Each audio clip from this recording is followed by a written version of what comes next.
Hey guys, this is Josh from Spotted Euros. Behind me we have a Volkswagen Tdi. In this video we're going to go over what to look for when you're buying one of these Tdis. So stay tuned.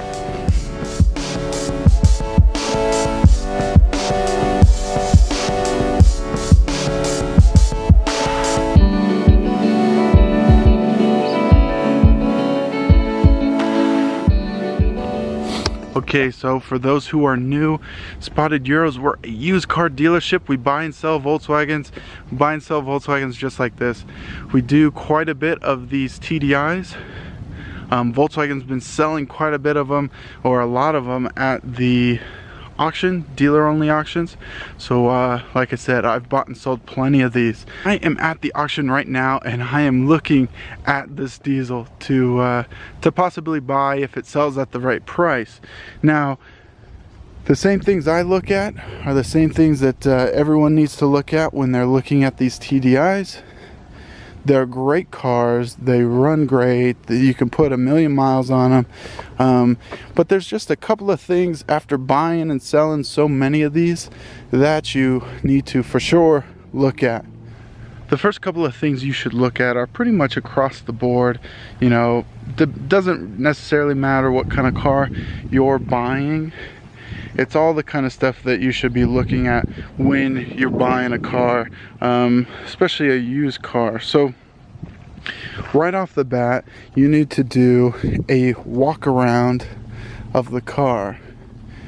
You want to make sure and look at everything, and you're looking for damage. You're looking for dents, dings, scratches, all that kind of stuff on these cars. Now you wouldn't be surprised how many people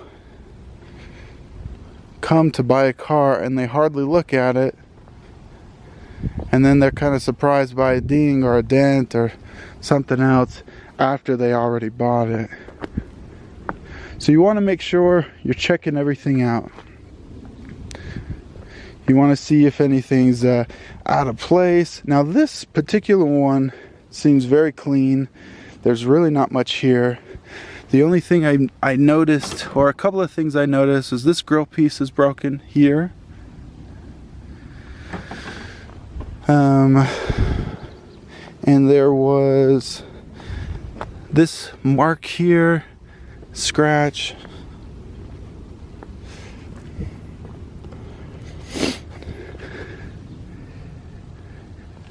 But you want to look at stuff kind of like this here. See, right on this corner, oftentimes if this was like resprayed, it almost seems like this might have been, it could just be dust or wax, but if this was resprayed, sometimes they got overspray.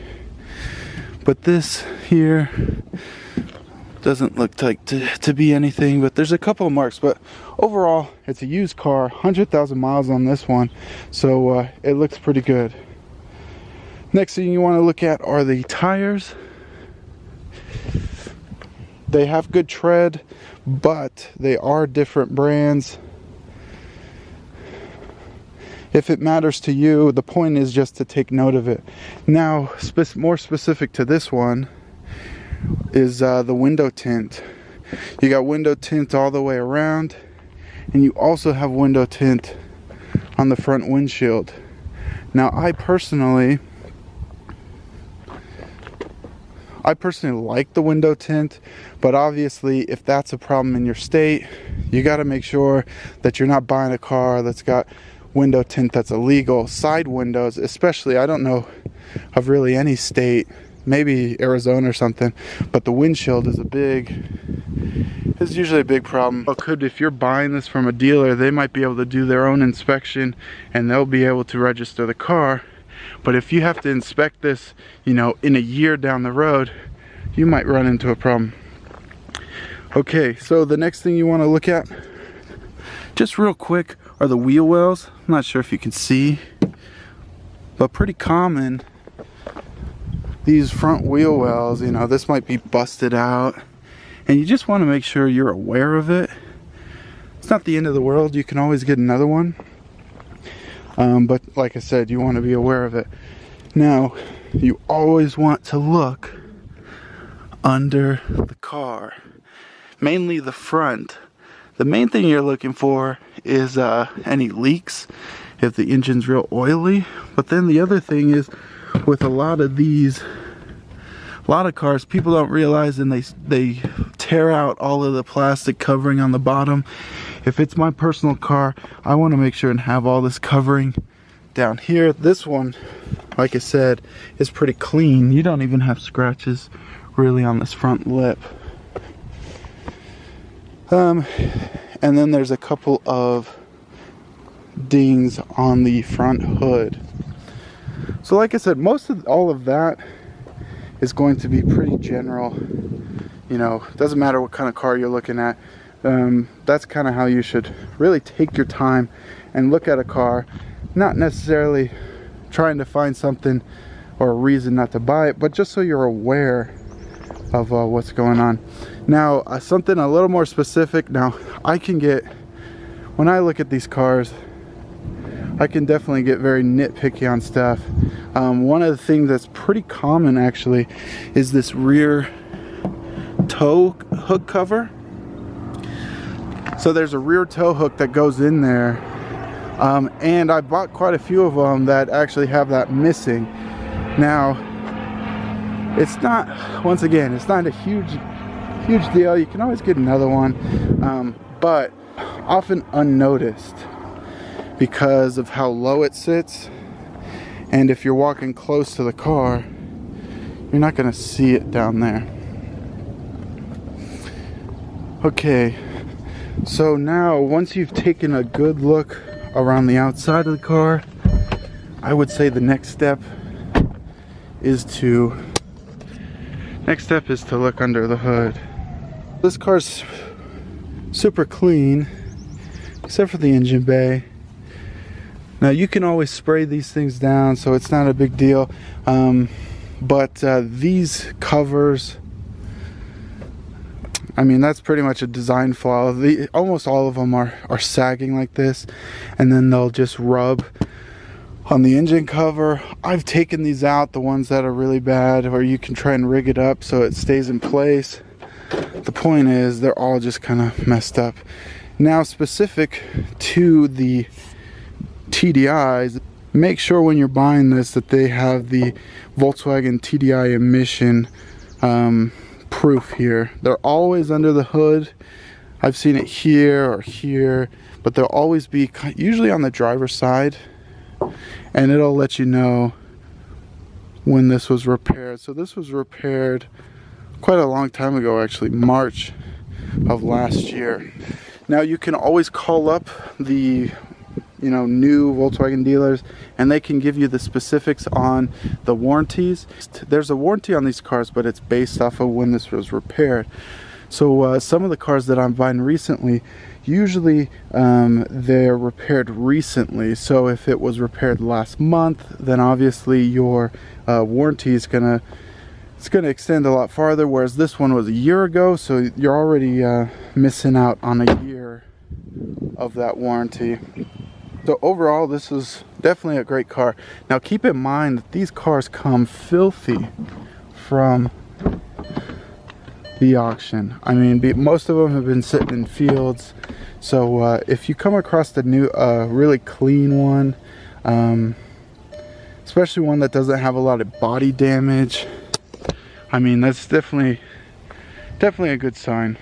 I've gotten plenty of these that have door dings and stuff all over them. Moving on to the inside of the car.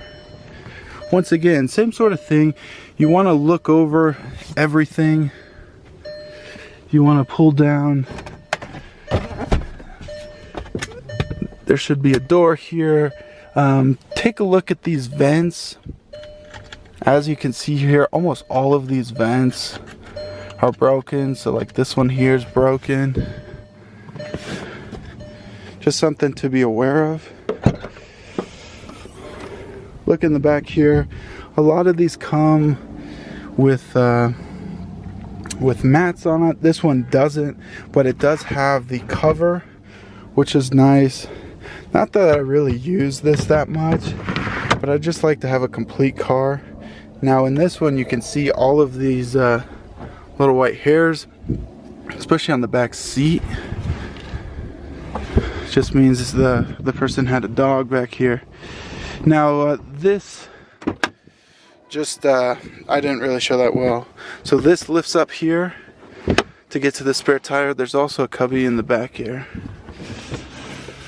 You want to make sure to look at the spare tire. That's definitely something to take a look at, and make sure that the kit's all there. Now, once again, you just want to be aware of stuff. So the main thing's obviously having the jack, and then the tool for the lug nuts.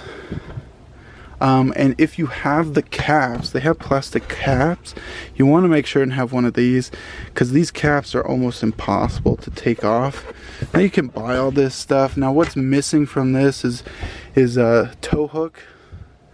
These cars come with a tow hook, and then there's also like a Phillips flathead screwdriver that comes in here. That's what's missing from this. So you'll see a tow hook, flathead screwdriver, the cap removal tool, the lug bolt tool, and then the jack, and then obviously the tire itself. It might be a good idea to take a look at the spare tire to see if it was used. If someone was driving for a long time on the spare tire, there's a good chance they weren't really taking care of the rest of the car. The other thing that I forgot to mention, when you're looking through the toolkit, a lot of these came with wheel keys, and make sure that wheel key's in there. I actually didn't see one in this toolkit, so there's a very good chance that it's missing. So just ask the salesman. You can get a wheel key pretty easily at the dealer, but it's $30. So if you can take $30 off the sale price, then that's definitely a lot better than you spending the money for a wheel key. Plus, if there's an emergency, you won't be able to get the wheel off. So make sure that wheel key is in there. Forgot to mention that.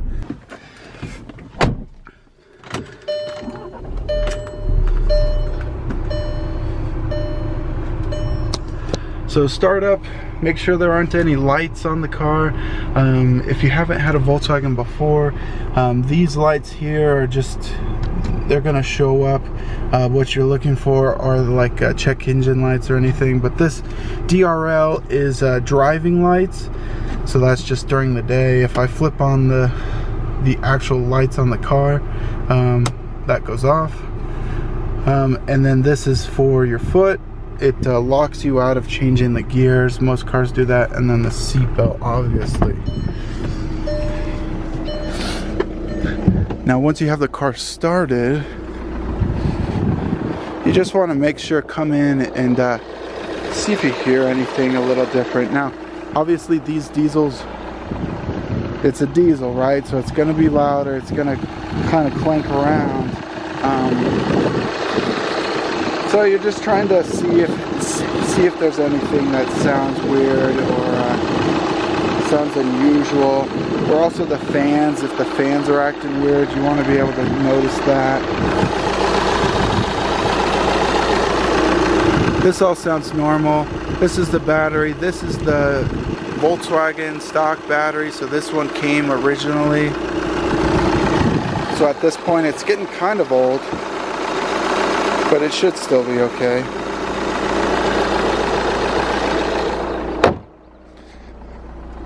So that all sounds normal. Now going on to the inside, one of the things I've noticed quite a bit with these Volkswagens, and I'm sure most people will notice them too during the summer times, but maybe not the winter, are the AC in these.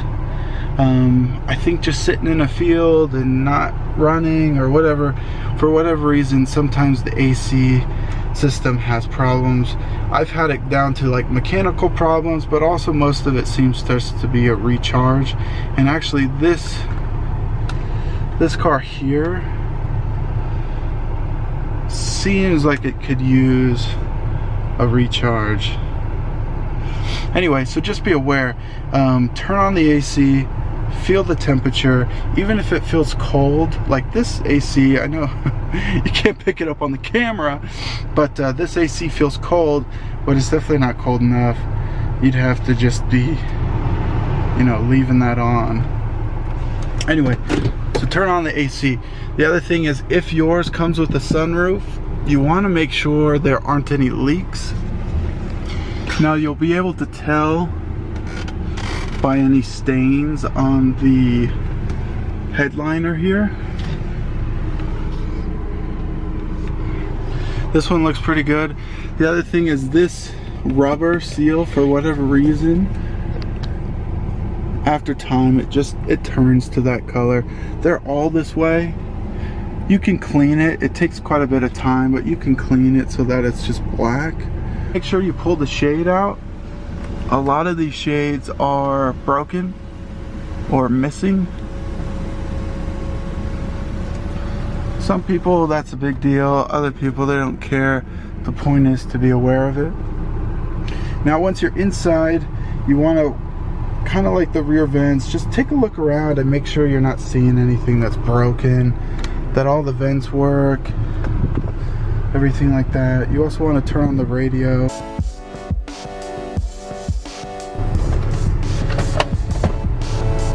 Check the owner's manual, will be up here. Check for that. It's definitely a solid car. Everything looks as it should be. The other thing is, look at the floor mats. A lot of these cars, like the trunk mat, came with rubber mats. Not all of them. Anyway, so if you come across one that has rubber mats, that's a score. Or even these the cloth mats obviously came with every car. So now let's go on a drive. Now once again, when you're driving the car, turn off the radio. It's probably even good to turn down the air or turn the air off, because you want to be listening for anything. Now these diesels came with two options, automatic and manual, but the automatics are a DSG dual clutch. It's a really nice transmission. I prefer the dual clutch personally over shifting, but for the dual clutch you want to make sure it's shifting smooth. Now they shift quick, so just pay attention to the RPMs. Let's see, there's we're in second gear, third gear.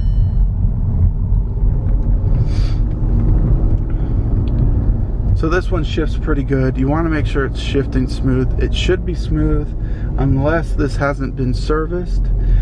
And that's a big thing, is the service on these transmissions is the automatic is pretty crucial. It's supposed to be every 40,000 miles. You need to do a automatic transmission service. So when you're buying this, for sure ask the dealer or look at the Carfax, see if that's been done. If there's not really a record, then all you have to go off of is how smooth it feels. Or you can also go off of the overall condition of the car. If it's in good shape, most likely the car was taken care of. So this one's shifting smooth. Now you want to be able to feel the downshifts as well. A lot of times when it feels rough is when you're actually decelerating. This feels good. Also, you want to feel the brakes. So pretty much the standard test drive that you would take at any car, you want to do the same thing here. But specific to the diesel is if it's an automatic, really pay attention to how it's shifting. Make sure it's smooth. You shouldn't feel it at all. And then the other thing that is extremely common in this is the control arm bushings. So make sure and pay attention when you're going over a bump that you're not hearing any control arm bushings. Pretty common. It's nothing that can't be fixed. But find a good sized bump and hit it with some speed. Something that's really gonna compress the suspension and you'll be able to hear it pretty easily if the control arms need to be replaced. Anyway, there's a quick video. Let me know if you guys have any questions or any comments on anything. Like I said, we buy and sell these all the time. They're great cars. Definitely a good car to be looking at. Crazy fuel mileage. So yeah, check out some of our other videos, and like the video if you liked it. Subscribe if you want to see more. Thanks guys. Thanks for watching.